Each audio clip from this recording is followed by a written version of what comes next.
hakuna upendo tena. Wakati ila wa upendo ujichunge. Unaponipenda, tunapopendana ujichunge. Maneno yako yawe na mpaka.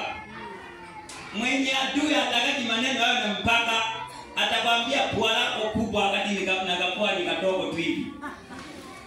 Bwana Yesu asifiwe sana. Hiyo ndio Mungu anataka, kwamba uwe na maadui kwanza, wanaokuambia wanapotaka, wanaokudhulumu kile ambacho unacho, ulichokipata kwa nguvu zako, ulivyovisotea, ulivyohangaikia, unakipata, yana kuja kujichukulia tu. Huyo sasa ndio unahangaika kumpenda. Tuna mzigo.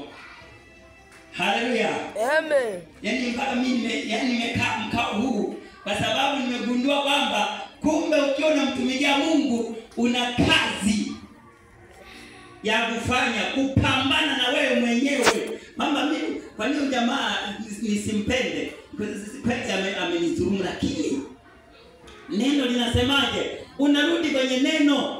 Achana na kuangalia maisha yako na ulivyofanywa. Angalia neno linasemaje.